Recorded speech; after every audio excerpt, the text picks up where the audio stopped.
Hello, कैसे हो सब लोग? और आज हम सीटेट के एक और सेशन के बाद में बात करने आए हैं ऑनलाइन। और इस ऑनलाइन सेशन में हम ये बात करने आए हैं कि कैसे सीटेट में अब टाइम हमारे पास जितना बचा है उसमें हम कैसे सारी चीज़ें समराइज़ कर दें। क्योंकि सारी चीज़ें हमने जो पढ़ी है अगर वो अलग-अलग जगह होंगी तो क्या होगा, आपकी कंपाइलेशन नहीं बन पाएगा और कंपाइलेशन कोई भी एक ही जगह चीज़ें नहीं आ पाएँगी तो आपकी तैयारी जो आप बहुत पढ़ रहे हो इतने लंबे टाइम से, वो एंड टाइम पे आप क्या कर पाएँगे, रिवाइज़ नहीं कर पाएँगे। रिवाइज़ नहीं कर पाएँगे तो क्या होगा, जितना आपने मेहनत करी है, जितना आपने वर्क हार्ड किया है, उतना आपको सक्सेस नहीं मिलेगी, उतने मार्क्स आपके रिफ्लेक्ट नहीं होंगे। और न्यू एजुकेशन पॉलिसी आपको पता है, अलग-अलग जगह एजुकेशन बोर्ड बन चुके हैं, यूपी में अलग-अलग जगह और भी एजुकेशन बोर्ड बन गए हैं। अब तो जो नई अपकमिंग वैकेंसी होंगी, वो न्यू एजुकेशन पॉलिसी को फॉलो करते हुए बनेगी। और न्यू एजुकेशन पॉलिसी में क्लियरली स्टेटेड किया गया है कि उसमें है ना आपके प्रीवियस जो आप अलग-अलग मेरिट बनाते थे जैसे 10th 12th graduation BTC BEd इन सब के मार्क्स जो ऐड करते थे शायद वो रिमूव कर दिए जाएंगे क्योंकि न्यू एजुकेशन पॉलिसी में ये प्रस्ताव दिया गया है कि अब आपकी जो मार्क्स की मेरिट बनेगी वो आपके फाइनल एग्जाम यानी कि सुपर टेट एंड जो भी आपका फाइनल मेंस एग्जाम होता है किसी भी स्टेट में उसके बेसिस पे प्लस उसका प्रीलिमिनरी एग्जाम आपका सीटेट एंड एसटेट है। तो जो भी इनके बेस पे कंबाइन मेरिट बनेगी मींस आपकी सीटेट की मार्क्स की वैल्यू बहुत बढ़ गई क्योंकि अब सीटेट की मार्क्स आपके ऐड ऑन हो सकते हैं। आपकी जब नए शिक्षा आयोग न्यू एजुकेशन कमीशन जब बनेगा उसकी ड्राफ्टिंग के बाद आपको ये पॉइंट मिल सकता है।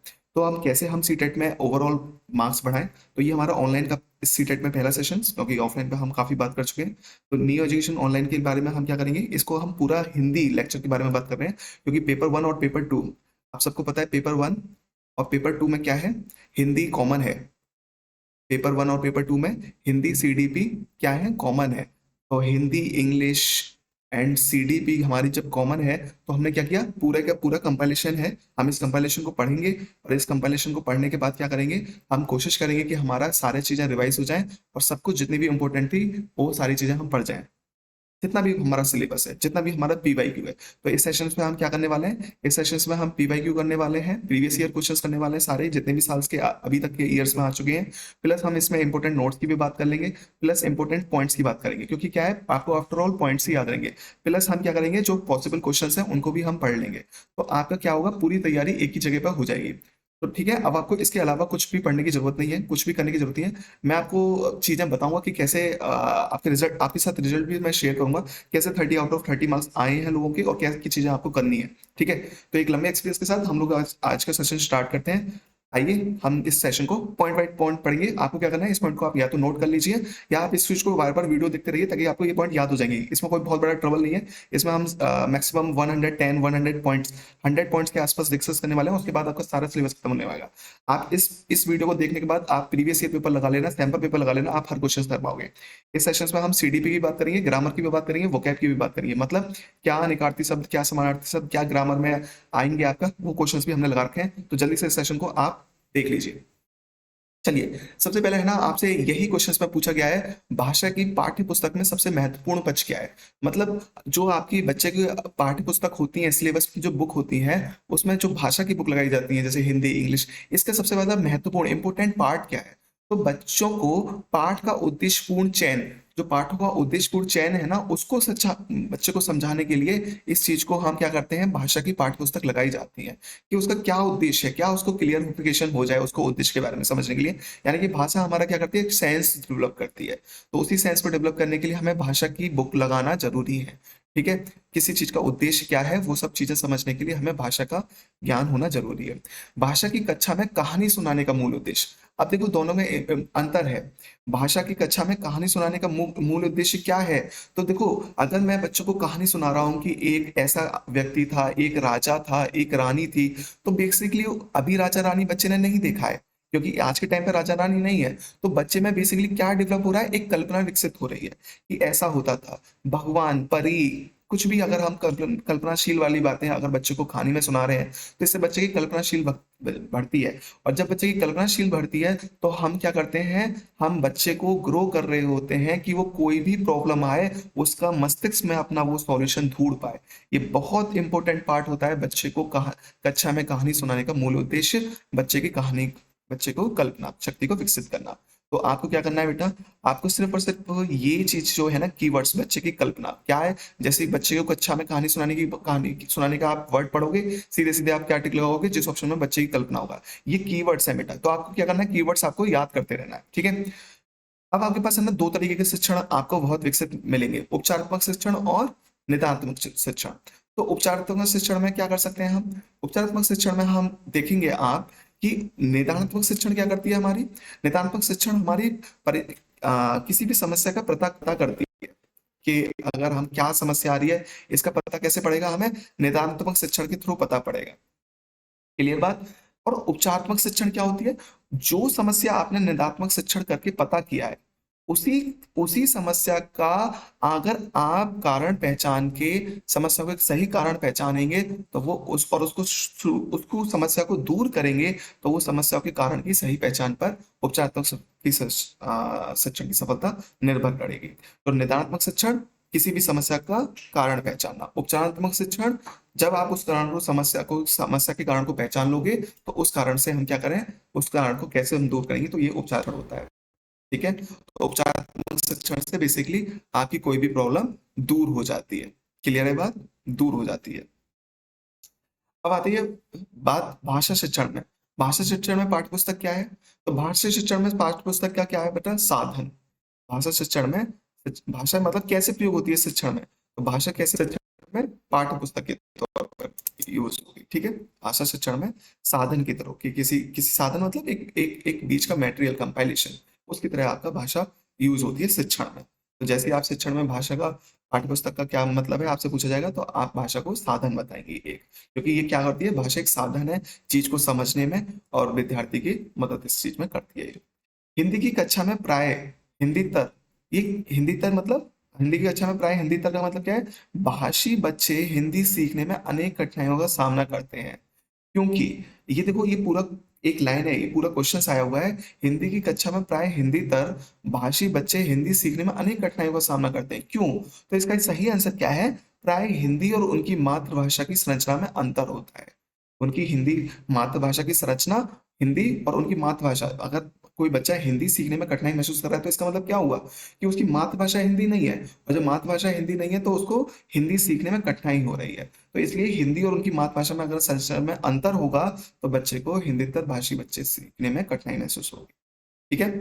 फोर्थ पॉइंट क्या कह रहा है, कहानी सुनने से क्या विकसित होता है, तो अभी हमने बात करी बच्चों में कल्पना शक्ति का विकास होता है। तो कहानी सुनने, जहां भी कहानी सुनने का मतलब आएगा, आप सीधे इस ऑप्शन को टिक लगा दोगे, बच्चे की कल्पना शक्ति व चिंतन शक्ति का विकास होता है। क्लियर, बच्चे की कल्पना शक्ति व चिंतन का शक्ति का विकास होता है। आगे पॉइंट में कह रहा है, अगर हाँ एक चीज मैं आपके यहाँ से डिस्कस करना चाहूँ कि कल्पना शक्ति जैसे सिर्फ कहानी से विकसित होती है, तो कहानी सुनने के साथ साथ अगर बच्चा कहानी बनाता भी है, तो भी उसकी कल्पना शक्ति विकसित होती है। आगे पॉइंट कह रहा है, बच्चे के लेखन कौशल का मूल्यांकन करने के लिए कौन सा विधि बेहतर हो सकती है। तो लेखन कौशल के लिए सबसे ज्यादा बेहतर कौन सी तकनीक होगी, बच्चा जब अपनी लिखेगा किसी चीज को, और लिखेगा भी क्या, कि बच्चा जब अपने अनुभवों को लिखेगा, अपने साथ हुई हुई कहानियों को दर्शाएगा लिखने के थ्रू, तो क्या होगा, बच्चे की अनुभव की कल्पना शक्ति विकसित होगी। बोलना कौशल में महत्वपूर्ण क्या है, देखो बोलना कौशल क्या है, जब हम स्पीकिंग करते हैं, तो जब स्पीकिंग करते हैं तो इसमें सबसे इंपॉर्टेंट पार्ट क्या है, इसमें सबसे इंपॉर्टेंट पार्ट है कि किसी भी संदर्भ, जैसे जैसे आपको क्या किया जाता है स्कूल में, एक टॉपिक दे दिया जाता है कि इस टॉपिक के ऊपर बोलिए, तो बेसिकली उस संदर्भ एवं स्थिति के अनुसार अपनी बात कह सकना, यही बोलने कौशल का सबसे महत्वपूर्ण पक्ष है। तो किस चीज पर बोलना है, किस स्थिति के बारे में बोलना है, उसके अनुसार अपनी बात कहना है, संदर्भ एवं स्थिति के अनुसार अपनी बात कह सकना, ये क्या है, ये एक बहुत इंपॉर्टेंट पक्ष है बोलने कौशल में। फिर एक और क्वेश्चन आए हुए हैं सीटेट में, एक भाषा शिक्षक के रूप में सबसे बड़ी चुनौती क्या है।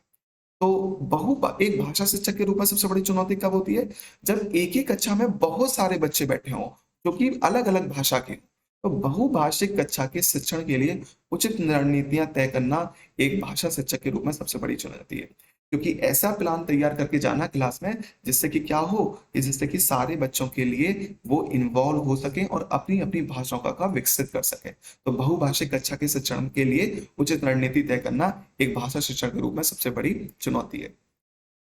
नेक्स्ट पॉइंट, एक समावेशी कक्षा में कौन सा कथन भाषा शिक्षण के सिद्धांत के प्रतिकूल है। मतलब समावेशी शिक्षा क्या कौन सी होती है, जहाँ पे भिन्न भिन्न लोगों के हिसाब से क्लास हमारी बनी हुई होती है। जैसे कि मानो किसी का ग्रेड कुछ कुछ है, किसी की नॉलेज कुछ है, तो कोई इंक्लूसिव एजुकेशन जिसे बोलते हैं। तो इसके लिए भाषा शिक्षण के सिद्धांत के लिए क्या प्रतिकूल है, मतलब विविधता क्या है। तो व्याकरण के नियम सिखाने से बच्चे का भाषा विकास शीघ्रता से होगा। ठीक है। तो यानी कि अगर आप ग्रामर सिखा रहे हो, ग्रामर के नियम सिखा रहे हो, तो भाषा का विकास शीघ्र होगा। ये क्या है, ये भाषा शिक्षण के सिद्धांत के प्रतिकूल है, अनुकूल नहीं प्रतिकूल है। ठीक है। 9th, एक बहुसांस्कृतिक कक्षा में आप एक भाषा शिक्षक के रूप में किस बात को अधिक महत्व देंगे। तो एक बहुसांस्कृतिक कक्षा मतलब कोई किसी बैकग्राउंड से, कोई किसी बैकग्राउंड से अगर ऐसा है, और एक भाषा शिक्षक, आप लैंग्वेज टीचर हैं, तो आप किस बात पे अधिक महत्व देंगे, तो बच्चों को भाषा के प्रयोग के अधिक से अधिक अवसर देंगे। मतलब ये ध्यान रखना, जब भी कोई चैलेंजेस आएगा तो इसका आंसर हमेशा अधिक से अधिक अवसर होगा। ये कीवर्ड्स है, अधिक से अधिक अवसर। तो जहां ये कीवर्ड दिख जाएगा वही आंसर आपका करेक्ट आंसर हो जाएगा। ठीक है। फिर क्या है, प्राथमिक स्तर पर कौन सा भाषा शिक्षण का उद्देश्य नहीं है। प्राथमिक स्तर पर कौन सा भाषा शिक्षण का उद्देश्य ही नहीं है। तो प्राथमिक स्तर पर है ना, वर्णमाला के क्रम से कंठस्थ करना भाषा शिक्षण का उद्देश्य नहीं है। देखो ये पॉइंट बहुत लोग गलत कर लेते हैं, क्योंकि वो सोचते हैं कि हर सबसे पहले तो वर्णमाला सिखाई जाती है। नहीं, सबसे पहले वर्णमाला नहीं सिखाई जाती है। तो इसके आगे क्या लिखा हुआ है, जबकि स्पष्टता एवं विश्वास के साथ अपनी बात कहना, ध्वनि संकेत चिन्ह का संबंध बनाना एवं विभिन्न संदर्भों में भाषा का प्रभावी प्रयोग करना शिक्षण के उद्देश्य के अंतर्गत आता है। ये सारी चीजें क्या है कि शिक्षण के उद्देश्य के अंतर्गत आता है, कि इस तरीके से अगर हम शिक्षा दिए जाए कि बच्चा अपने विश्वास के साथ अपनी भाषा कह सके, ध्वनि संकेत चिन्ह का संबंध करना आ सके, तो ये सारी चीजें क्या है, ये शिक्षा का उद्देश्य है। लेकिन प्राथमिक स्तर पर वर्णमाला के क्रम से कंठस्थ करना भाषण शिक्षण का उद्देश्य नहीं है। हाँ, उसको वर्णमाला का ज्ञान होना चाहिए, लेकिन क्रम में ये जरूरी नहीं है। गृह कार्य के बारे में कौन सा कथन उचित है। तो गृह कार्य के, जब ये क्वेश्चन है ना बहुत बार बनता रहता है गृह कार्य के ऊपर, क्योंकि हमारा क्या कर रहा है, एजुकेशन पॉलिसी गृह कार्य को कम करता जा रहा है। तो गृह कार्य का कौन सा कथन उचित है, बच्चों की क्षमताओं स्तर के अनुसार गृह कार्य दिया जाना चाहिए। ये बिल्कुल सही है। ऐसा नहीं है कि एक एक ही क्लास में आप एक ही होमवर्क दे दो, क्योंकि किसी क्लास में किसी की क्षमता कम होती है, किसी की क्षमता अधिक होती है। तो अधिक क्षमता वाले और कम क्षमता वाले को समान कार्य, गृह कार्य नहीं दिया जाना चाहिए। तो ये स्टेटमेंट क्या होगा, ये बिल्कुल ट्रू स्टेटमेंट हो जाएगा कि बच्चों की क्षमता के अनुसार, स्तर के अनुसार गृह कार्य दिया जाना चाहिए। भाषा के अभिव्यक्तात्मक कौशल क्या है। तो देखो भाषा के है ना अभिव्यक्तात्मक कौशल का मतलब, देखो भाषा के अभी कौशल की बात करो तो टोटल कौशल कितने होते हैं बेटा, टोटल कौशल है हमारे पास 4। कौन कौन से, LSRW। LSRW मतलब सबसे पहले आता है लिसनिंग, और दूसरे नंबर पे स्पीकिंग, एंड तीसरे नंबर एंड फोर्थ नंबर पे राइटिंग। यानी कि अगर इसी सीक्वेंस में अगर आपका चल रहा है, तो भाषा हम ऐसी इसी चीज में सीखते हैं। जैसे कि इसको आप खुद भी सोच सकते हो। सबसे पहले छोटा बच्चा अगर बॉर्न होता है, पैदा होता है, तो क्या होता है, वो सबसे पहले आप सबकी बातें लिसनिंग करता है, सुनता है। फिर देन क्या करता है, फिर वो बोलना चालू करता है, ऊ आ कुछ साउंड ध्वनि निकालता है, तो वो बोलना चालू करता है। देन फिर जब वो लिसनिंग स्पीकिंग कर लेता है, उसके बाद ही वो रीड कर पाता है किसी चीज को, एंड फाइनल स्टेप में जाके राइटिंग कर पाता है। तो इसका एक क्रम है, लिसनिंग स्पीकिंग रीडिंग राइटिंग। इसके क्रम में ऐसा कभी नहीं हो सकता कि बच्चा पहले राइट करना सीख ले, रीड करना सीख ले, और लिसनिंग और स्पीकिंग कर ही ना पाए। तो ये क्रम है। लेकिन इस क्वेश्चन में क्या था, इस क्वेश्चन में पूछता है अभिव्यक्तात्मक। अभिव्यक्तात्मक का मतलब होता है जैसे कि आप आउटपुट दे रहे हो, तो आउटपुट दे रहे हो, तो आप इन 4 क्वेश्चंस में से देखो किस में आप आउटपुट दे सकते हो। एक तो स्पीकिंग, बोलने में आप दे सकते हो, और एक थर्ड क्या, दूसरे पॉइंट पे क्या दे सकते हो, लिखने। यानी कि स्पीकिंग और राइटिंग ही एक ऐसा सेक्शन है बेटा, जिसमें आप क्या कर सकते हैं, स्पीकिंग और राइटिंग ही एक ऐसा सेक्शन है जिसमें आप आउटपुट देते हो, दूसरे को विचार अपने बताते हो। जबकि लिसनिंग और रीडिंग क्या है, जब आप इनपुट लेते हो अपने अंदर की चीजें, बाहर की चीजों को अंदर समझते हो, ले जाते हो अंदर। ठीक है। तो ये बोलना लिखना अभिव्यक्तात्मक कौशल में आता है। प्राथमिक स्तर पर बच्चों की भाषा शिक्षण के संदर्भ में निम्नलिखित स्तर में से कौन सा कथन असत्य है। तो बच्चों की प्राथमिक स्तर पर क्या पूछा है, भाषा शिक्षण के संदर्भ में कौन सा कथन असत्य है। बच्चों की भाषा श्रृंखला, देखो ये इसलिए इंपॉर्टेंट है सेशन, क्योंकि अगर आप इसी क्वेश्चन को पढ़ के हुए इन्हीं आंसरों को कीवर्ड्स में याद कर लोगे तो आपके सामने कोई दिक्कत नहीं आने वाली। क्यों दिक्कत नहीं आने वाली? क्योंकि इन्हीं इन्हीं क्वेश्चंस को आप क्या होता है ना, जब अब ये देखो ये ऑप्शन 13 में कितना लंबा ऑप्शन है, ऐसे ही 4 ऑप्शन देंगे बड़े लंबे लंबे ऑप्शन। अगर आपको सही ऑप्शन नहीं पता होगा या सही ऑप्शन आप एंड में नहीं देख के जा रहे हो तो क्या होगा, आप चारों ऑप्शन में से कुछ भी गलत टिक लगा सकते हो। इसलिए ये बहुत इंपॉर्टेंट है, आप एंड टाइम के तक भी इस वीडियो को देखते रहें। ठीक है, तो क्या संदर्भ में भाषा शिक्षा के संदर्भ में निम्नलिखित में से कौन सा कथन असत्य है? तो बच्चों की भाषा संकलना और विद्यालय में प्रचलित भाषा परिवेश में विरोधाभास ही भाषा सीखने में सहायक होता है। ये बिल्कुल गलत है, क्योंकि अगर मान लो बच्चों की भाषा संकलनाओं कंसेप्ट, बच्चों की जो लैंग्वेज कंसेप्ट है उसमें और विद्यालय में प्रचलित जो भाषा परिवेश है, मतलब सपोज करो कि बच्चे को हिंदी की नॉलेज का ज्ञान है और इंग्लिश का अगर स्कूल में लैंग्वेज का चलन है तो क्या होगा, ये इन दोनों में विरोधाभास होगा और ये सीखने में सहायक होगा। आप हमेशा ध्यान रखना, जब कभी भी विरोधाभास होगा तो बेटा वो क्या होगा, वो कभी सहायक हो ही नहीं सकता। विरोधाभास तो सहायक हो ही नहीं सकता, इसलिए ये स्टेटमेंट रॉन्ग है। 14, भाषा कौशल के संदर्भ में कौन सा कथन उचित है? भाषा के चारों कौशल परस्पर अंत संबंधित होते हैं, तो ये अभी हमने बात की। तो लिसनिंग, स्पीकिंग, रीडिंग, राइटिंग क्या है, चारों क्या है, अंत संबंधित है। पहले लिसनिंग ही होगा, देन स्पीकिंग ही होगा, देन रीडिंग ही होगा, देन राइटिंग ही होगा। तो ये क्या है, ये अंत संबंधित है, तो इसलिए ये स्टेटमेंट बिल्कुल ट्रू हो जाएगा। 15 की बात करते हैं, पाठ में दिए गए चित्रों का क्या उद्देश्य है? ये भी बहुत इंपॉर्टेंट। पाठ का उद्देश्य, भाषा का उद्देश्य, पाठ में दिए गए चिन्हों का उद्देश्य, ये बार बार पूछता है। चित्रों का उद्देश्य, तो चित्र क्या होता है, चित्र अमूर्त संकल्पनाओं को समझने में सहायक करते हैं। देखो दो संकल्पनाएं होती हैं, एक मूर्त एक अमूर्त। मूर्त क्या होता है, मूर्त होता है जो बच्चे के सामने कोई भी प्रोडक्ट है, कोई भी ऑब्जेक्ट है, कोई भी चीज रखी हुई है उसके बारे में सोचना, वो मूर्त संकल्पना होती है। जबकि अमूर्त संकल्पना क्या होती है, जो बच्चे के सामने नहीं है फिर भी वो उसे अमूर्त संकल्पना में विकसित कर रहा है, मतलब जो सामने नहीं है उसके बारे में सोच रहा है, जो एग्जिट नहीं करती उसके बारे में भी सोच रहा है, या जो एग्जिट करती है उसने कभी देखी नहीं है उसके बारे में सोच रहा है। तो चित्र क्या करते हैं, चित्र बच्चे को अमूर्त संकल्पनाओं में समझने में सहायक करते हैं। ठीक है, तो कुछ बच्चे क्या सोचते हैं, चित्र तो सामने है तो ये मूर्त संकल्पना हो जाएगी। नहीं, ये चित्र सामने तो होते हैं लेकिन वो चित्र वास्तविक नहीं होते हैं, इसलिए वास्तविक नहीं है तो अमूर्त संकल्पना को समझने में सहायक करते हैं। ठीक है, भाषा सीखने में जो त्रुटियां होती हैं वे सीखने की प्रक्रिया और स्वाभाविक हिस्सा होती हैं जो समय के साथ दूर होने लगती हैं।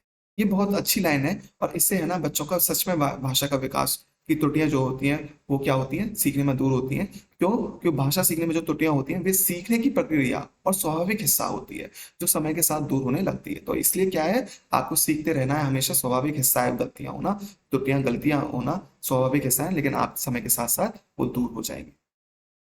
पढ़ना कौशल में सबसे ज्यादा महत्वपूर्ण क्या है? तो पढ़ना कौशल में सबसे ज्यादा महत्वपूर्ण क्या है, संदर्भ अनुसार अर्थ ग्रहण करना। जिस संदर्भ में कोई बात आप पढ़ रहे हो उसी के अनुसार अगर आप अर्थ ग्रहण कर रहे हो तो ये सबसे ज्यादा महत्वपूर्ण पक्ष है। तो लेखा ने पाठ को पढ़ते हुए जीवन और जिंदगी पढ़ा, यह इस और संकेत करता है कि सुलेखा जो है वो पाठ को पढ़ रही है लेकिन उसने जीवन और जीवन को जिंदगी पढ़ दिया है। यह किस ओर संकेत करती है? तो वह अक्षर पहचान की बजाय अर्थ को समझते हुए पढ़ रही है, क्योंकि जीवन का मतलब क्या होता है, जीवन का अर्थ क्या है, जिंदगी। लेकिन वो इतना पढ़ते हुए समझ रही है कि वो जीवन को पढ़ तो रही है लेकिन क्या बोल रही है, पढ़ते हुए जिंदगी को बोल दिया उसने, जीवन को जिंदगी बोल दिया। तो इसका मतलब वो साथ ही साथ अर्थ भी समझ रही है जिसकी वजह से अर्थ उसकी शब्द का अर्थ उसके मुंह से निकल चुका है, तो वो उसने जीवन को जिंदगी पढ़ दिया। बच्चे भाषा सीखने की क्षमताओं के साथ पैदा होते हैं, मुख्यतः यह विचार किसका है? ये चॉम्स्की का विचार है। चॉम्स्की ने इसमें बार बार ये सीडी पे भी क्वेश्चन आता है, हिंदी और इंग्लिश भाषा में भी ये क्वेश्चन आता है कि बच्चे भाषा सीखने की क्षमता के साथ पैदा होते हैं, तो ये किसका विचार है? ये चॉम्स्की का विकास है। मैंने चाट खाई और फिर मैंने हंसी, शर्मिला का यह भाषा प्रयोग मुख्यतः किस ओर संकेत करता है? व्याकरणिक नियमों की जानकारी ना होना, क्योंकि ये व्याकरण नियमों के अनुसार ये स्टेटमेंट गलत हो गया, क्योंकि मैंने चाट खाई और फिर मैंने हंसने लगी, देखो इसमें काफी ग्रामेटिकल मिस्टेक है। फिर मैंने हंसने लगी, मैं हंसने लगी होता है ना कि मैंने हंसने लगी। तो ये जो चीज है ना शर्मिला का, ये क्या दिखाता है कि व्याकरण का नियम इसने सही से पालन नहीं किया, इसका मतलब शर्मिला को व्याकरण का ज्ञान नहीं है। 21, लिखित कार्य की जांच में बच्चों की सहायता लेना। तो बच्चों को दूसरे के हस्तलिखित सामग्री को पढ़ने का अवसर और अवलोकन क्षमता के विकास का अवसर मिलता है। अगर आप लिखित कार्य की जांच करेंगे, उसमें बच्चों की सहायता लेंगे, तो क्या होगा, बच्चा जैसे मान लो मैं किसी बच्चे की कॉपी चेक कर रहा हूँ और दूसरे बच्चे को मैंने बुला लिया, तो बच्चों को दूसरे के हस्त की सामग्री को पढ़ने का अवसर और अवलोकन क्षमता के विकास का अवसर मिलेगा। क्योंकि क्या करेगा बच्चा, उसकी कहानी, उसकी कॉपी पढ़ेगा, उसके बाद अवलोकन अवलोकन ऑब्जर्व करेगा कि उसने कैसा लिखा है। इससे उसका ऑब्जर्वेशन पावर भी इंक्रीज होगी, कैपेसिटी बढ़ेगी, अवलोकन क्षमता, और उसकी दूसरे बच्चे के विचार भी उसको पता पड़ेंगे। लोक गीतों को भाषा की कक्षाओं में स्थान दिया जाना चाहिए, क्योंकि इससे बच्चे संस्कृतिगत विशिष्टताओं से परिचित होते हैं। तो आपका कीवर्ड आपके सामने है, जितने भी डार्क हेडेड हैं, ये ब्लैक हेडेड, इसको ये सब कीवर्ड्स हैं। आप क्वेश्चंस पढ़ेंगे और आप इन ब्लैक हेडेड पर टिक लगा देंगे। इससे बच्चे सांस्कृतिक विशेषताओं से परिचित होते हैं। क्यों? क्योंकि लोकगीत क्या होते हैं, आपकी ही सांस्कृतिक से ही विकसित हुए हुए एक गान होता है। ठीक है। किसी भाषा कक्षा में कहानी कथन की आवश्यकता के संदर्भ में कौन सा तर्क उचित नहीं है? क्वेश्चन समझ रहे होंगे आप कि भाषा कक्षा की कहानी के कथन की आवश्यकता इस संदर्भ में कौन सा तर्क उचित नहीं है, क्योंकि भाषा कक्षा में कहानी का कथन की आवश्यकता के संदर्भ तो होते ही है, तो वो कौन सा उस हिसाब से आवश्यक नहीं है। तभी बच्चे की क्षमता अनुसार कल्पना शक्ति का विकास होता है। देखो, इस चीज में है ना, अगर आप बात करोगे ना, तो उनकी क्षमता के अनुसार कल्पना शक्ति का विकास तो होता है, लेकिन ये आवश्यक नहीं है। क्यों? क्योंकि हो सकता है किसी बच्चे की कल्पना शक्ति का विकास कहानी सुन सुनकर ही बहुत ज्यादा हो जाए। ठीक है। तो ये स्टेटमेंट आप कीवर्ड ध्यान रखेंगे, ये एक कंफ्यूजिंग पॉइंट हो सकता है, आप लोग इस पर गौर करके जाएंगे। एल.एस. वाइकोस्की के अनुसार भाषा एक अर्जित योग्यता है। ये जहां भी आपको वाइकोस्की आएगा तो भाषा अर्जित, जैसे ही अर्जित आप देखेंगे तो वहां पे वाइकोस्की लगा देंगे। ये सीडीपी में या आपको हिंदी में या इंग्लिश में आपको पक्का ये क्वेश्चन मिलता ही है, क्योंकि 90 मार्क्स हो जाते हैं हिंदी इंग्लिश सीडीपी के मिला के, तो उनमें से क्वेश्चन जरूर आएगा। चोम्स्की, पियाजे, इन सब का क्वेश्चन जरूर आना है। भाषा शिक्षण के संदर्भ में कौन सा कथन सही नहीं है? तो भाषा शिक्षण के, अगर आप पढ़ा रहे हो भाषा, तो कौन सा सिस्टम सही नहीं है? भाषा शिक्षण में केवल भाषाई शुद्धता पर ही अधिक बल दिया जाता है। भाषाई शुद्धता पर नहीं, संदर्भ पर भी बहुत बल दिया जाता है, ध्वनि पर बल दिया जाता है। तो ऐसा ये केवल केवल शब्द जहां लग जाएगा वो ऑप्शन गलत हो जाता है। तो केवल आप शब्द ध्यान रखना, केवल शब्द अगर मिल जाएगा तो उसने सिर्फ एक ही फायदा बताया, जबकि फायदे अन्य मुख्य भी हो सकते हैं। तो इसलिए केवल शब्द की वजह से ये गलत हो जाएगा। एक बहुसांस्कृतिक पृष्ठभूमि वाली कक्षा में बच्चा सीखने के बारे में कौन सा विचार उचित है? तो भाषा परिवेश का निर्माण किया जाए ताकि भाषा अर्जन की सहज स्थिति बन सके। ठीक है। जैसे ही आपको ये ऑप्शन मिलेगा ना, भाषा परिवेश का निर्माण किया जाए, परिवेश का निर्माण किया जाए, ऑटोमेटिक ये कीवर्ड है, आपका ऑप्शन क्या होगा, बिल्कुल करेक्ट हो जाएगा। ये पर्यावरण में भी आएंगे इस तरीके के क्वेश्चंस। तो आपको पूछा जाएगा कि कोई भी कंसेप्ट सिखाने के लिए सबसे उपयोगी वस्तु क्या होगी या उपयोगी चीज क्या होगी, तो उसमें आप लिखेंगे परिवेश का निर्माण करना। सीखने का परिवेश का निर्माण करना ही एक सही आंसर होगा। कुलीन विकार यानी कि ऑटिस्टिक डिसऑर्डर में बच्चा क्या कर देता है? तो इसमें ना सामाजिक अंतर्क्रिया और संप्रेषण में कठिनाई का अनुभव करता है। ये एक ऐसा डिसऑर्डर है जिसमें बच्चा सोशलाइज नहीं हो पाता और बच्चों से बातें नहीं कर पाता है और लोगों से बात नहीं में समझता नहीं है, तो संप्रेषण में कठिनाई होती है उसे। तो ये आप डिसऑर्डर ध्यान रखना है। ये डिसऑर्डर रिसेंटली ऑनलाइन पेपर में भी काफी बार पूछा गया। भाषा शिक्षण का संप्रेषण उपागम क्या है?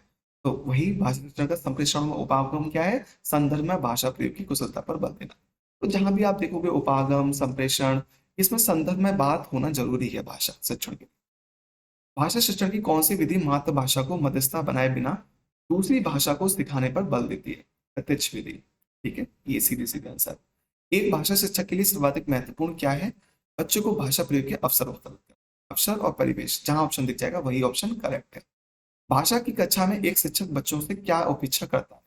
तो क्या अपेक्षा करता है? बच्चे सवालों के बंद बजाय जवाब ना दे, क्योंकि वो अपनी कल्पना शक्ति के हिसाब से जवाब दे। भाषा स्वयं में एक नियमबद्ध व्यवस्था है। ठीक है, ये आप ध्यान रखेंगे। बच्चे अपने परिवेश में स्वयं भाषा अर्जित करता है, इसका एक निहितार्थ यह है कि बच्चे को समृद्ध भाषिक परिवेश उपलब्ध कराया जाए। देखो, जब भी बच्चा भाषा अर्जित करेगा ना, तो आपको क्या करना है? एक परिवेश उपलब्ध कराना ही है, एक माहौल, एक एनवायरनमेंट, एक एटमोस्फियर उसको उपलब्ध कराना ही है। ठीक है। जैसे ही ऑप्शन दिखेगा, मैं बार बार बोल रहा हूँ, परिवेश जहां ऑप्शन में मिलेगा उपलब्ध परिवेश उपलब्ध कराना है, ऑप्शन हमेशा सही होगा, चाहे एनवायरनमेंट हो, चाहे हिंदी इंग्लिश हो, चाहे सीडीपी हो। भाषा सीखने सिखाने के उद्देश्य क्या है, भाषा सीखने सिखाने के उद्देश्य क्या है? तो भाषा सीखने सिखाने के क्या उद्देश्य है? विभिन्न स्थितियों में भाषा का प्रयोग, प्रभावी प्रयोग करना। तो देखो, परिवेश देना, ये क्या कर रहा है? बेसिकली उसको प्रयोग में ला रहा है। बच्चा अगर परिवेश मिलेगा तो वो क्या करेगा? ज्यादा से ज्यादा बोलेगा। तो इसलिए परिवेश देना जरूरी होता है। और भाषा सीखने सिखाने का उद्देश्य क्या है? कि वो भाषा का प्रभावी प्रयोग कर सके। ठीक है। भाषा अर्जन में महत्वपूर्ण है भाषा के विभिन्न रूपों का प्रयोग। बच्चे की भाषा संबंधी कर्मिक प्रगति का लेखा जो करना से संभव है। लेखा जो करने से क्या संबंध है? मतलब अगर बच्चे की जो भी कार्मिक प्रगति है, जो उसने किया है, एक्टिविटी वगैरह कराई है, उससे क्या संबंध है? पोर्टफोलियो। पोर्टफोलियो क्या होता है? जिसमें भी वार्षिक और अर्धवार्षिक में बच्चे ने चीजें बनाई होती हैं, उसको क्या, उसकी कार्मिक प्रगति को एक जगह, एक फाइल्स में, एक रिपोर्ट में बना दिया जाता है और उस बच्चे के नाम के हिसाब से रिकॉर्ड में रख लिया जाता है। तो उसको पोर्टफोलियो बोलते हैं। भाषा की पाठ्य पुस्तकें। भाषा की पाठ्य पुस्तकें क्या है? अभी हमने बात कर ली थी शुरू में ही, साधन है। लेकिन पत्र पत्रिकाएं भाषा सीखने में क्या है? ये साधक है। ये आप ध्यान रखना, माइन्यूट सा अंतर है, लेकिन इसको आप सब लोग नोट कर लेंगे। बच्चों की भाषा के आकलन का सर्वाधिक प्रभावी तरीका क्या है? बच्चे की भाषा के आकलन का स्वाभाविक प्रवृत्ति क्या है? तो उसने बच्चे से प्रश्न पूछना और पढ़ी गई सामग्री पर प्रतिक्रिया व्यक्त करना। क्योंकि जब पढ़ी गई सामग्री, बच्चे को पाठ पढ़ा दिया जाता है, उससे फिर प्रतिक्रिया पूछा जाता है, तो बच्चा क्या करता है? अपने शब्दों पर ज्यादा ध्यान देता है और उससे क्या होता है? बच्चे की भाषा बढ़ती है, भाषा सीखने की शक्ति बढ़ती है। तो ये आकलन का भी एक बेस्ट तरीका है। प्रश्न पूछना, प्रतिक्रिया व्यक्त लेना, वर्णन करना, ये क्या किस में सहायक है? तो भाषा सीखने तथा आकलन के तरीके हैं ये। ठीक है। प्रश्न पूछना, प्रतिक्रिया व्यक्त करना, वर्णन करना। बहुभाषिक एवं बहुसांस्कृतिक कक्षा में, बहुभाषिक कक्षा हो, बहुसांस्कृतिक कक्षा हो, तो उसमें क्या होगा? बच्चों को केवल मानक भाषा के प्रयोग के ही प्रस्तुत करना चाहिए। मानक भाषा क्यों? क्योंकि जब आप स्टैंडर्डाइज सेट कर देंगे तो उसमें बच्चा कोशिश करेगा उसको सीखने के लिए। भाषा के व्याकरण की समझ को संदर्भ परक प्रश्नों के माध्यम से आंका जाना चाहिए।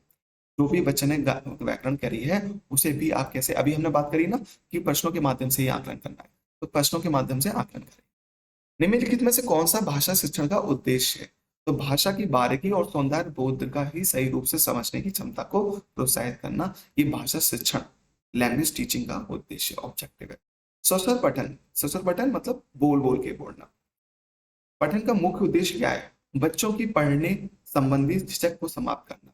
क्योंकि जब बच्चा अगर स्वसर पठन करता है ना, तो उसकी झिझक जितनी होती है वो समाप्त हो जाती है और बच्चा फिर लाउडली बोलने लग जाता है। भाषा शिक्षण में कौन सा बिंदु सबसे कम महत्वपूर्ण है? तो पाठ सामग्री जो है वो सबसे कम होती है। आप लोग इस क्वेश्चन को गलत कर देते हैं, जबकि ये क्वेश्चन बहुत आसान है अगर आपको ये बात पता है तो। भाषा शिक्षण में कौन सा बिंदु सबसे कम महत्वपूर्ण है? पाठ सामग्री। सतत मूल्यांकन का एक निहितार्थ है। निहितार्थ क्या है सतत मूल्यांकन का? बच्चों के भाषा प्रयोग का निरंतर अवलोकन करना। क्योंकि सतत मूल्यांकन होता है कंटिन्यूअस, उसका इवोल्यूशन करना। तो कंटिन्यूअस इवोल्यूशन में क्या होता है? निरंतर अवलोकन किया जा सकता है। भाषा के आधारभूत कौशल क्या है? हमेशा अर्जित किए जाते हैं। भाषा के आधारभूत कौशल क्या है? हमेशा अर्जित किए जाते हैं। शिक्षक की स्वयं की भाषा प्रयोग की कुशलता है। शिक्षक की स्वयं की भाषा प्रयोग की कुशलता क्या है? बच्चे के भाषा प्रयोग के लिए आदर्श रूप प्रस्तुत करती है। ठीक है। क्योंकि जैसा बच्चा शिक्षक भाषा बोलता है, वही बच्चा भाषा बोलने सीखता है। तो ये बच्चों के लिए शिक्षक की भाषा आदर्श रूप होती है। अब हम इसमें अभी और भी बात करेंगे सीडीपी में, लेकिन अनेकार्थी शब्दों की भी हम बात करेंगे इस लाइन्स को खत्म होने के बाद, वन लाइनर के खत्म होने के बाद। तो अनेकार्थी शब्द क्या इंपॉर्टेंट है, वो हम इंपॉर्टेंट देखेंगे। आपको वो तो याद करना ही है, एक जगह नोट जरूर कर लेंगे आप लोग सब लोग। भाषा अर्जन और भाषा अधिगम में महत्वपूर्ण अंतर क्या है? तो देखो, भाषा अर्जन मतलब भाषा सीखनी है ना, भाषा अर्जित करनी है। अभी आपको आती नहीं है, आप ले रहे हैं अंदर। भाषा अधिगम मतलब अभी आप उसमें क्या कर रहे हैं? अभी आप उसमें एक इंपॉर्टेंट पार्ट जोड़ रहे हैं। अब आप और प्रोफेशनल होना चाह रहे हैं और ज्यादा अधिक ध्यान ध्यान दे रहे हैं भाषा में। तो उसमें महत्वपूर्ण अंतर क्या है? भाषिक परिवेश की उपलब्धता। भाषिक परिवेश की उपलब्धता ही एक महत्वपूर्ण अंतर है। बहुत इंपॉर्टेंट क्वेश्चन है ये। आकलन भाषा सीखने सिखाने की प्रक्रिया है, अभिन्न अंग है। आकलन भाषा सीखने सिखाने की प्रक्रिया का क्या है? अभिन्न अंग है, क्योंकि आकलन होना ही चाहिए। ये सारे बहुत इंपॉर्टेंट है। मौखिक भाषा के आकलन का सर्वोत्तम तरीका क्या है? तो अनुभव बांटना व बातचीत करना। अगर आपको मौखिक भाषा चेक करनी है किसी बच्चे की, तो उससे आप कह सकते हैं अनुभव, आप अपने अनुभव का कोई बात बताइए, उससे बातचीत करिए, तो मौखिक भाषा का आकलन किया जा सकता है। स्वाभाविक अभिव्यक्ति, कल्पनाशील कौशल और सोच को विकसित करना कैसे होगा? भाषा शिक्षण का एक महत्वपूर्ण उद्देश्य है। ये क्या है सारी चीजें? भाषा शिक्षण के एक महत्वपूर्ण उद्देश्य है। पास में से ये सारी लाइन को सीटेट सारे ऑप्शंस एक ही ऑप्शन में डाल के भी पूछ सकता है, या एक ऑप्शन में दो तीन अलग पॉइंट डाल के भी गलत करवा के एक सही पूछ सकता है। तो आपको ये सब के सब एज इट इज याद होने चाहिए। अगर आपको ये एज इट इज याद है तो नो डाउट आपके 30 में से 30 ही मार्क्स आए। हर व्यक्ति को मैंने ही सच्चाई दिखाई, वाक्य पर चर्चा करने का उद्देश्य। तो बच्चों को भाषा के नियमबद्ध प्रकृति की पहचान और उसका विश्लेषण करना सिखाना, ये क्या है? ये एक बच्चे की भाषा को नियमित प्रकृति, क्यों? क्योंकि बच्चा देखो टॉपिक ही देखो क्या है, हर व्यक्ति को मैंने ही सच्चाई दिखाई। तो इसमें बच्चों की भाषा के नियमित प्रकृति की पहचान हो रही है और उसका विश्लेषण करना सीख रहा है। लेखन क्षमता का विकास करने के लिए संदर्भ में आपके लिए सबसे अधिक महत्वपूर्ण है सुनी पढ़ी हुई समझी हुई बातों को इसकी स्वाभाविक लिखित अभिव्यक्ति। तो क्योंकि लेखन क्षमता पूछ रहा है तो लिखना ही पड़ेगा। भाषा की पाठ्य पुस्तक में हिंदीतर भाषाओं की जगह मिलनी चाहिए। इस कथन के समर्थन में कौन सा तर्क काम करेगा? इससे भाषागत विविधता को सही रूप में संबोधित किया जा सकता है। इसका सही आंसर। पूरक पाठन सामग्री का उद्देश्य क्या है? द्रुत गति से पठन की योग्यता का विकसित विकास करना। ठीक है। कविता शिक्षण के संदर्भ में आप किस बिंदु को सर्वाधिक महत्वपूर्ण देते हैं? तो कविता शिक्षण के में हम सबसे ज्यादा किसको महत्वपूर्ण देते हैं? कविता के एक से अधिक अर्थ हो सकते हैं। जो शब्द होते हैं उसमें एक से अधिक अर्थ हो सकते हैं। कोई भी भाषा पुस्तक तभी सफल मानी जाएगी जब वह बच्चों में साहित्य की धरोहर और वर्तमान साहित्य के प्रति उत्सुकता बनाएगा। ठीक है। नेक्स्ट पॉइंट पे आते हैं। भाषा की कक्षा को एक समावेशी कक्षा बनाने के लिए आवश्यक है विभिन्न प्रकार के 10 सभ्य सामग्री का उपयोग करना, क्योंकि इंक्लूसिव एजुकेशन होती है। उसमें कोई कोई भी किसी भी रोग से ग्रस्त हो सकता है, कोई भी तरह से हो सकता है, कोई शवरे से हो सकता है, रोग से हो सकता है। तो इसको विभिन्न प्रकार की 10 सभ्य सामग्री अगर उपलब्ध हो जाएगी भाषा शिक्षा में तो वो एक समावेशी कक्षा भी बन जाएगी। अंतवाद की संकल्पना किससे संबंधित है? तो जहां भी अंतवाद देखेंगे, ये बात ध्यान रखना, आप ये क्वेश्चन जरूर आना है। अंतवाद जहां भी होगा वहां बिना देखे वाइग्लोसी टिक कर देना। करेक्ट आंसर है वाइग्लोसी का। भाषा और चिंतन के संबंध होता है, कथन पूर्णतः सही है, क्योंकि भाषा जैसे चिंतन करता है वैसे ही बच्चे में भाषा का विकास होता है। और वाइग्लोसी के हिसाब से भाषा पहले आती है फिर चिंतन होता है। ठीक है। ये आप सीडीपी में पढ़ेंगे। भाषा के संबंध में कौन सा कथन सही नहीं है? भाषागत विविधता का एक समस्या है नहीं, भाषागत विविधता एक समस्या नहीं हो सकती बल्कि एक अवसर होता है। नेहा अपनी बात कहते समय अपनी मातृभाषा के शब्दों का प्रयोग करती है। आप क्या करेंगे? लक्ष्य भाषा के शब्दों का प्रयोग करते हुए सहजता से उसके वाक्य को दोहराएंगे। जैसे मान लो हमने अगर हमको इंग्लिश सीखनी है और नेहा मान लो हिंदी भाषा में अपनी मातृभाषा में प्रयोग कर रही है, तो हम क्या करेंगे? उसी शब्द को क्या करेंगे, नेहा के सामने लक्ष्य भाषा जो भी हमारी होगी, जैसे हम यहाँ पे इंग्लिश सीखना चाहते हैं तो जो नेहा ने मातृभाषा में शब्द का यूज किया है उसे हम लक्ष्य भाषा में शब्दों का प्रयोग करते हुए सहजता से उसके वाक्य को दोहराएंगे। जैसे मान लो उसने कहा कि सर क्या मैं पानी पीने जा सकती हूँ, तो आपको अगर ये इंग्लिश में बोलना है तो आप उसको इंग्लिश में ये वाक्य दोहरा देंगे। Okay, do you want to go for drinking water, do you want to go play ground, ये जो भी हो सकता है आपका। ठीक है। भाषा की कक्षा में यह जरूरी है कि भाषिक पृष्ठभूमि के आधार पर किसी को पीछे ना छोड़ा जाए। ठीक है ना, पीछे तो छोड़ा नहीं है। नेगेटिव स्टेटमेंट होगा तो तुरंत गलत हो जाएगा और पॉजिटिव स्टेटमेंट को हमें ध्यान रखना है। तो ये नेगेटिव ना छोड़ के भी पॉजिटिव बनाया उसने। उच्च प्राथमिक स्तर पर भाषा शिक्षण का उद्देश्य है। उच्च प्राथमिक स्तर मतलब 6 to 10 भाषा की बारीकी और सौंदर्य बोध को समझने की क्षमता का विकास करना। भाषा शिक्षण में पाठ्य पुस्तकों के अतिरिक्त कौन से सबसे कम प्रभावशाली है? तो प्रश्नों के उत्तर लिखें।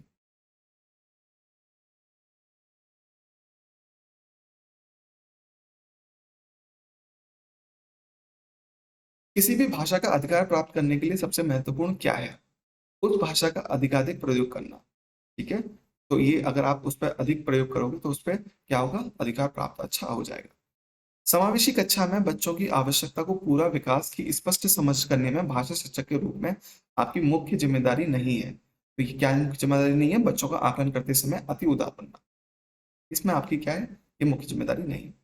पढ़ने की संस्कृति के विकास के क्रम में ब्लैंक पठन को प्रोत्साहित किए जाने की आवश्यकता है। क्या पठन को, कौन से पठन को? व्यक्तिगत पठन को प्रोत्साहित किए जाने की आवश्यकता है। भाषा की पाठ्य पुस्तक में सबसे महत्वपूर्ण पक्ष क्या है? तो भाषाओं का उद्देश्यपूर्ण चयन। तो जो भी आपका सिलेबस बनता है उसका एक उद्देश्यपूर्ण चयन के हिसाब से ही आपका सिलेबस बनता है, तब आपकी एक पाठ्य पुस्तक बनती है।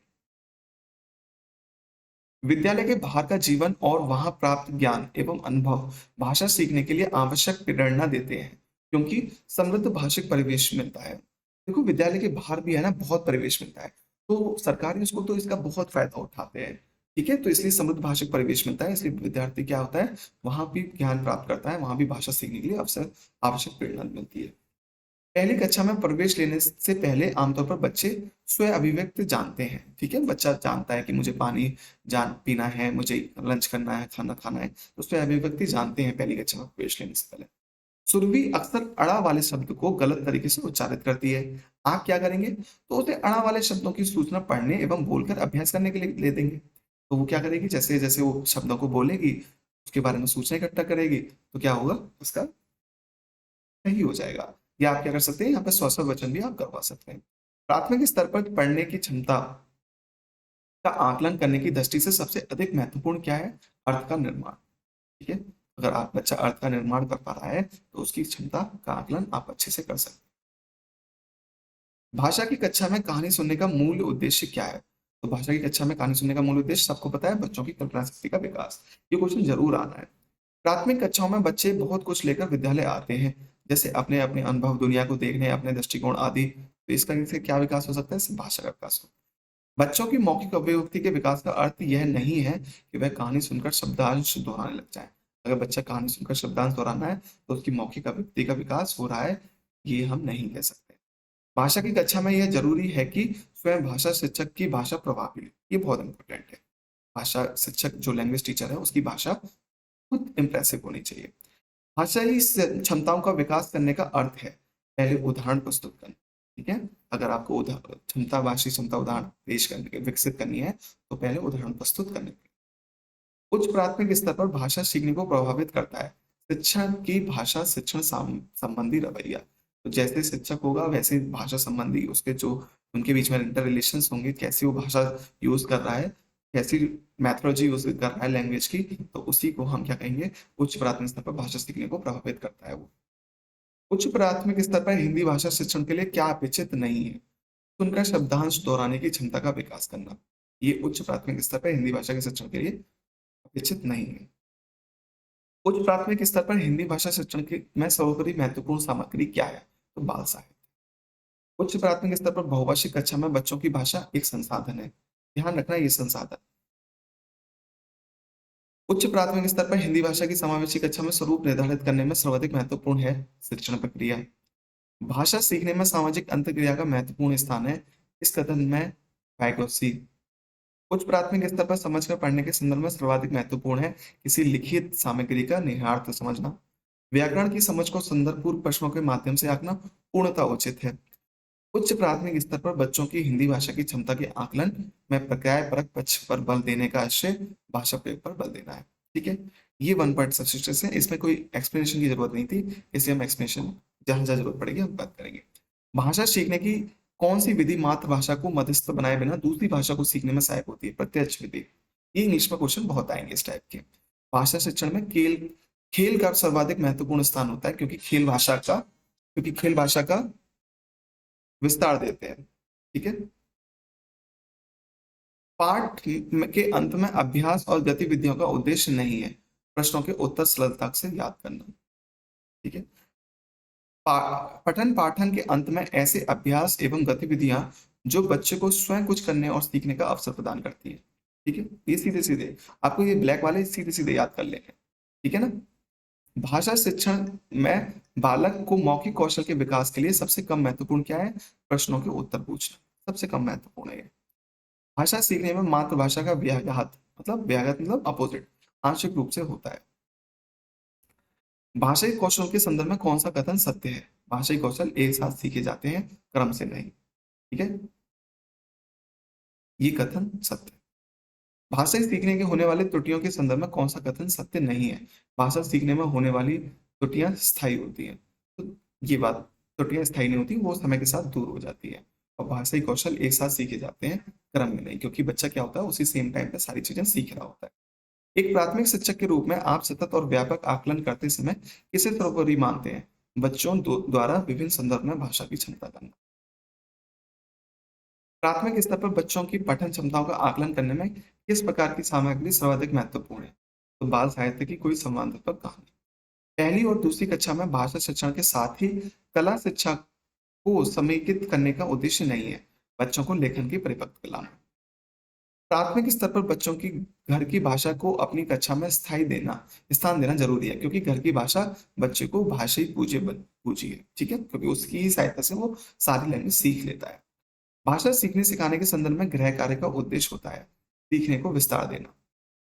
उच्च प्राथमिक स्तर पर कहानी कविता पढ़ने के बाद यह जरूरी है कि बच्चे उन्हें अपने अनुभव संसार से जोड़ सकें। प्लेटो का यह कथन है कि बच्चा बड़ों के बीच एक विदेशी की तरह होता है, किसी भाषिक सच्चाई की ओर संकेत करता है। इससे क्या है, बच्चे अपनी भाषा में बोलते हैं जिससे बड़े सही सही नहीं समझ पाते हैं। भाषा की कक्षा में कहानियां विभिन्न प्रकार की भाषाई संरचनाएं और चिंतन की संभावनाएं लिए होती है। राष्ट्रीय पाठ्य चर्चा की रूपरेखा 2005 के अनुसार कौन सा कथन सही है? भाषा शिक्षण एक प्रकार से अन्य विषयों की कक्षाओं में भी मौजूद रहता है। भाषा कौशल के संदर्भ में कौन सा कथन सही है? सभी कौशल एक दूसरे के साथ अंत संबंधित होते हैं। उच्च प्राथमिक स्तर पर भाषा के पाठ्य पुस्तक में विविध प्रकार की साहित्यिक रचनाओं का समावेशन का मुख्य उद्देश्य यह है। क्या है? विभिन्न प्रकार की साहित्य विधाओं और की भाषाएं रचनाओं से परिचित होने का अवसर देना। क्लियर?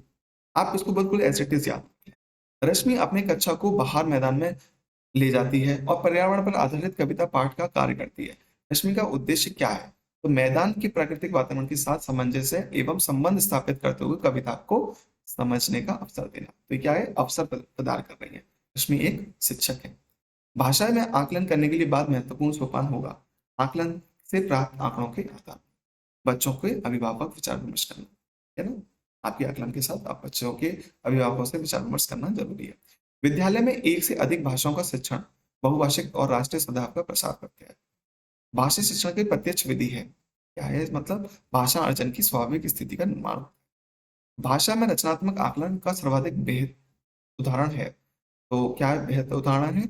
बच्चे को अपने खट्टे मीठे अनुभव लिखने के लिए कहना। चॉम्स्की के अनुसार ब्लैंक के कारण बच्चे सीखते हैं, तो भाषा अर्जन सीखता है। जहां भाषा अर्जन दिख जाएगा, जहां अंतवाक दिख जाएगा, वो चॉम्स्की का आंसर हो जाएगा। भाषा शिक्षण में अनिवार्य है समग्रतावादी दृष्टिकोण। विशेष आवश्यक वाले बच्चे की भाषा के आकलन करते समय उनकी क्षमताओं और सीमाओं का ध्यान रखना चाहिए। प्राथमिक स्तर पर शिक्षा के माध्यम बच्चे की मातृभाषा होना चाहिए। बच्चे प्रारंभ से ही बहुभाषिक होते हैं। प्राथमिक स्तर की पाठ्य पुस्तक का निर्माण करते समय आप किसी बिंदु पर विशेष ध्यान देंगे हिंदी भाषा की विविधतापूर्ण रूप में शामिल हो। चॉम्स्की के अनुसार कौन सा कथन सही है? बच्चे में भाषा सीखने की जन्मजात क्षमता होती है। पाठ के अंत में अभ्यास और गतिविधियां देने का उद्देश्य क्या है? बच्चे की अभिव्यक्ति के अवसर देना। देखो ये सारे जो पॉइंट है ना, आपको एज इट इज याद करके रख देना है। इसी में से आपके सारे 30 क्वेश्चन के 30 क्वेश्चन आएंगे और इसी पीडीएफ को पढ़ने से आप सीटीपी और इंग्लिश में भी अपना अच्छा स्कोर कर देंगे। भाषा अर्जित करने की प्रक्रिया में किसका महत्वपूर्ण सर्वाधिक है? समाज का। समाज हमेशा भाषा में होता है। भाषा शिक्षण में पाठ्य पुस्तक है साधन। देख रहे हो कितनी बार ये बात हमने कर ली, तो ये रिपीट है, ये इंपॉर्टेंट हो गया अपने आप में। एक समावेशी कक्षा में भाषा शिक्षक के किस बिंदु को सबसे अधिक ध्यान रखना चाहिए? विविध प्रकार की दृश्य सहायक सामग्री का उपयोग करना। भाषा में आकलन की प्रक्रिया सीखने सिखाने को दोनों भी चलती है। प्राथमिक स्तर पर भाषा शिक्षण का उद्देश्य यह है कि बच्चे विभिन्न स्थितियों में भाषा का प्रभावी प्रयोग कर सकें, ठीक है, विभिन्न स्थितियों में। तो यही भाषा शिक्षण का मूल उद्देश्य होता है। देखो इनको है ना, आप एंड टाइम पे भी देखोगे ना, तो एंड टाइम पे भी आपको याद रह जाएंगे और आपके पूरे में से पूरे नंबर आ जाएंगे। इसलिए बस इसको पढ़ लो, समझ लो, लिख लो, टाइम है तो लिख लो, पढ़ लो, नहीं तो वीडियो को 2-3 बार देख लो आप बस। भाषा अर्जित करने में वाइगोसी ने किस पर सबसे अधिक बल दिया? समाज में होने वाले भाषा प्रयोग पर। 127 पढ़ना सीखने की प्रक्रिया में किसकी भूमिका सर्वाधिक महत्वपूर्ण है? बाल साहित्य के सार्थक प्रयोग की। बच्चे की भाषा का आकलन करने के लिए सबसे उचित तरीका क्या है? बच्चे के भाषा प्रयोग का अवलोकन करना, ठीक है ना, अवलोकन भी करना होता है। प्राथमिक स्तर पर एक भाषा शिक्षक से सर्वाधिक अपेक्षित है, क्या अपेक्षित है? कक्षा और कक्षा के बाहर के बच्चों के भाषा प्रयोग के लिए प्रोत्साहित करना, ठीक है ना। जितना बच्चा बाहर प्रयोग करेगा उतनी ही अच्छी भाषा सीखेगा। भाषा सीखने सिखाने के संबंध में निम्नलिखित से कौन सा कथन सही है? बच्चे स्कूल आने से पूर्व ही भाषिक पूंजी से लैस होते हैं, बिल्कुल करेक्ट स्टेटमेंट। प्राथमिक स्तर पर भाषा सीखने की सर्वश्रेष्ठ विधि है बच्चे को भाषा का प्रयोग करने के विविध अवसर देना। वाणी और लेखन में मूल अंतर यह है कि लिखी भाषा सचेतन स्तर पर देखी जाती है और कालबद्ध होती है। ठीक है, ये दोनों ब्लैंक आएंगे तो ये आप पढ़ लो, क्योंकि ऐसे ब्लैंक आप क्वेश्चन वहां पर नहीं सही कर पाओगे, जब आप यहाँ पढ़ के जाएंगे तभी ठीक कर पाएंगे। भाषा कक्षा में समावेशी वातावरण का निर्माण करने के लिए जरूरी है कि बच्चों को विविध भाषाओं को पढ़ाया जाए। उच्च प्राथमिक स्तर पर हिंदी भाषा शिक्षण का सर्वाधिक संबंध है हिंदी की व्याकरणिक व्यवस्था को जानने से। भाषा नियमों द्वारा नियंत्रण के माध्यम है। भाषा नियमों द्वारा नियंत्रण का माध्यम है, बल्कि यह हमारी सोच को भी निर्मित करती है। संप्रेषण है। पूनम अपने विद्यार्थियों को पढ़ाते समय दृश्य सामग्री का प्रयोग करती है। इसका प्रमुख कारण वह कक्षा के सभी बच्चों की रुचि का ध्यान रखती है। 137 कक्षा 8 के बच्चों को सतत आकलन करने के लिए अधिक महत्वपूर्ण है भाषा प्रयोग की क्षमता। बच्चे की भाषा समाज के साथ संपर्क का ही परिणाम है। यह विचार किसका है? वाइगोत्स्की का। भाषा अर्जित करने की स्थिति में बच्चे भाषिक नियमों का स्वाभाविक रूप से ग्रहण करते हैं। 140 रमेश 7वीं कक्षा में पढ़ता है। वह सामान्य बातचीत में ठीक है, लेकिन पढ़ते समय वह बार बार अटकता है। यह संभवतः डिस्ग्राफिया से ग्रस्त है, क्योंकि डिस्ग्राफिया में बच्चा ठीक से पढ़ नहीं पाता है, पहचानता सब है लेकिन पढ़ नहीं पाता है, बोल नहीं पाता है। कविता कहानियों पर चर्चा करने में एक प्रश्न पूछने के उद्देश्य से कल्पनाशीलता का पोषण करना मात्र है। भाषा का अस्तित्व एवं विकास के बाहर नहीं हो सकता, समाज के बाहर नहीं हो सकता, समाज में रह के ही हो सकता। किसी समावेशी कक्षा में कौन सा कथन भाषा शिक्षण के सिद्धांत के अनुकूल है? बच्चे समृद्ध भाषिक परिवेश में सहज रूप से स्वतः भाषा में सुधार कर सकते हैं। प्राथमिक स्तर की कक्षा में भिन्न भिन्न प्रांतों के अलग अलग भाषा बोलने वाले बच्चों का नामांकन हुआ। ऐसी स्थिति में भाषा की कक्षा बच्चों के भाषिक विकास के संदर्भ में जटिल चुनौती के रूप में सामने आ सकती है। समाज के भेद, परिभाषा, उदाहरण, ये भी आप पढ़ के जाना। हालांकि हम इस पर बात करेंगे, लेकिन आप इसको पढ़ के जाना। पहली कक्षा की भाषा अध्यापक अपने एक विद्यार्थी के भाषी विकास के संबंध में चिन्हित है, क्योंकि विद्यार्थियों के घर पर बात करने के बहुत कम अवसर मिलते हैं। ठीक है ना? बच्चे के बोलने सीखने के संदर्भ में कौन सा कथन सही है? कहने सुनने का अधिक से अधिक अवसर मिलने पर बच्चे बोलना सरलता से सीखते हैं। तो ये कथन बिल्कुल सही है। अगर जितने ज्यादा अवसर मिलेंगे उतना ज्यादा बच्चा सीखेगा। तो जैसे ही अवसर ज्यादा मिलने वाली बात आएगी, परिवेश ज्यादा मिलने वाली बात आएगी, ऑटोमेटिक वो ऑप्शन सही हो जाएगा। विद्यालय कक्षा में समृद्ध भाषाई परिवेश से तात्पर्य क्या है? बोलने, सुनने, पढ़ने, लिखने के अधिक से अधिक क्या मिले? अवसर मिले। अपने विद्यार्थियों की भाषा संबंधी क्रमिक विकास का आकलन करने के लिए आपकी निर्भरता मुख्य रूप से किस पर है? पोर्टफोलियो के अवलोकन। ठीक है, जब से आप पोर्टफोलियो का अवलोकन कर लेंगे तो आपको उसका सारा क्रमिक विकास पता पड़ जाएगा। पहला कैसा था, फिर कैसा हुआ बच्चा, फिर कैसा हुआ, क्योंकि पोर्टफोलियो क्या है? सारी चीजों का रिकॉर्ड रख के बैठा हुआ है। आपके विद्यार्थी पाठ के में आए नवीन अपचरित शब्दों का अर्थ जान सकें, इसके लिए आप क्या करेंगे? पाठ के संदर्भ के इसमें अर्थ समझाने की स्थिति में पैदा करेंगे। तो जैसे पाठ होता है तो बच्चा ऑटोमेटिक बता सकता है, अच्छा इस शब्द का मतलब ये होता है, तो उस संदर्भ में, पाठ के संदर्भ में अर्थ समझने की स्थिति पैदा करें। अर्वाचीन शब्द का विलोम होता है प्राचीन। तो ये देखो, अब हम विलोम शब्द और सारे शब्दों की बात कर लेते हैं। ये आपको बिल्कुल एज इट इज याद कर लेना है, नोट कर लेना है। ये रिपीटेड वाले बहुत होते हैं। मेरी भव बाधा हरी, राधा नागरी सोए, जा तन की झाई परे, श्याम हृदय होए। उपयुक्त दो में कौन सा अलंकार है? तो श्लेष रूपक इसमें अलंकार है, और आपको अलंकार के बस प्रकार ऊपर ऊपर से देख लेने हैं, जो मुख्य चार। ठीक है। गौशाला में कौन सा समास है? तो तत्पुरुष समास है। देशभक्ति में कौन सा समास है? तत्पुरुष समास है। प्रागभाती से किस उपसर्ग का प्रयोग है? तो प्राक होता है इसमें। तुलसीदास किसकी कविता है? सूर्यकांत त्रिपाठी निराला की है। बहिष्कार का संधि विच्छेद क्या होगा? वही प्लस विसर्ग प्लस कार। वैदेही वनवास किसकी रचना है? अयोध्या सिंह उपाध्याय हरियोद्ध की। निम्नलिखित में से पुल्लिंग शब्द का चयन कीजिए। वही है। अलंकार का कौन किस उपसर्ग का प्रयोग है? अलग। विशेषण शब्द का विलोम क्या है? संश्लेषण। ऊष्म व्यंजन कौन से हैं? सा, श, स है। अत्यधिक का विलोम क्या है? अत्यप। रित का विलोम क्या है? अनर्थ। संकल्प शब्द में उपसर्ग बताइए। सम। मुझसे खड़ा भी हुआ नहीं जाता, इस वाक्य में वाच्य होगा भाववाच्य। माता पिता को बच्चों की सही शिक्षा के बारे में जानना क्यों जरूरी है? जिससे बेहतर समाज का निर्माण किया जा सके। ठीक है, तो ये सारी चीजें थी, आप इसको ढंग से याद कर लेना। ये बहुत रिपीटेड है। समाज और सत्ता किसकी प्रति सजग नहीं है? घर बसाने की शिक्षा देने वाली शाला खोलने के प्रति। माता पिता शब्द युगम है, सार्थक शब्द युगम। प्रा उपसर्ग से बनने वाला शब्द समूह है, प्रभाव, प्रदेश, प्रपद। वसुधा का समानार्थी वसुंधरा। बच्चों की मुख्य भाषा का सतत आकलन करने का सबसे बेहतर तरीका है विभिन्न संदर्भों में बातचीत।